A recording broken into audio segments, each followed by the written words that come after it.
இங்கே பாருங்கள் ஃப்ரெண்ட்ஸ், நான் வந்து குக்கரில் மேகி பண்ண போகிறேன். இப்போ பாருங்கள், ஆனியன், பச்சை மிளகா, டொமேட்டோ, குடமிளகா, பீன்ஸ், கேரட்டு. ஓகே, இந்த குக்கரில் இது பண்ணுறேன். இந்த ஆயில் விட்டுட்டு ஆயில் சூடாகணுன்னா நம்ம வந்து ஒன்றா வந்து சேர்க்கணும். ஸோ பாருங்கள் ஃப்ரெண்ட்ஸ், இந்த ஆனியன்,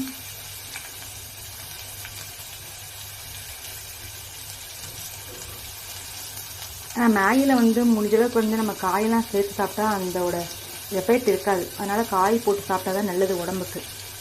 முடிஞ்சளவுக்கு நீங்கள் மேகி செஞ்சு சாப்பிட்றப்போ காய் போட்டு செஞ்சு சாப்பிட்டு பாருங்கள், அவ்வளோ டேஸ்ட்டாக இருக்கும்.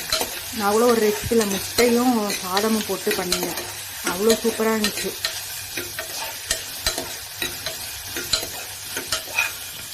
அதுக்கப்புறம் தக்காளி,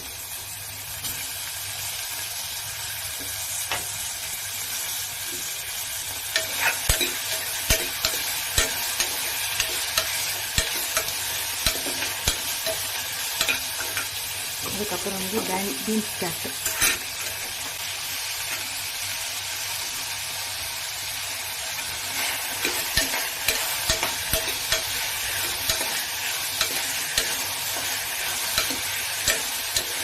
நான் ஒரு மேகி தான் போடுவேன். ஏன்னா எனக்கு காய் நிறைய இது பண்ணதுனால நான் காய் ஜாஸ்தி போடுறேன்.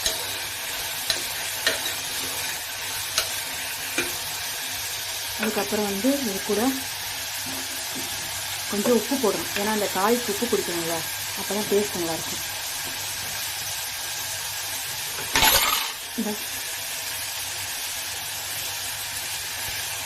இந்த குடமிளகா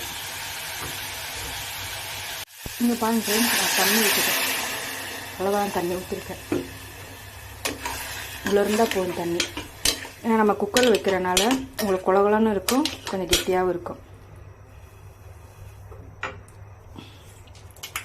அதுக்கப்புறம் வந்து நான் பிரியாணி இந்த மேகி மசாலா இல்லை அது போடுறேன். இந்த பாருங்கள், மேகி மசாலா போட்டிருக்கேன். ஒரு கிண்டு நீங்கள் வந்து டேஸ்ட் பண்ணிக்கோங்க, உப்பு எப்படி இருக்குன்னு, காரம் எப்படி இருக்குது. ஆனால் இங்கே உள்ள மேகியில் வந்து உப்பு போட்டிருக்க மாட்டாங்க. மேகியில் அந்த மசாலாவில் தான் இது இருக்கும். இப்போ பாருங்கள், நான் அந்த மேகியை போட்டேன்.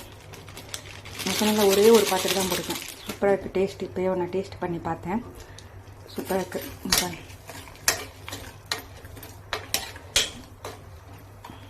குக்கர் மூட போகிறோம். மூட விட்டு ஒரு விசில் வரணும், இறக்க போகிறோம். இப்போ பாருங்கள் ஃப்ரெண்ட்ஸ், நம்ம குக்கர் மூடி ஓப்பன் பண்ணியாச்சு. இப்போ பாருங்கள், நம்ம கடாயில் பண்ணோம்ல அது மாதிரியே எப்படி இருக்குன்னு பாருங்கள், எப்படி இருக்குன்னு பாருங்கள்.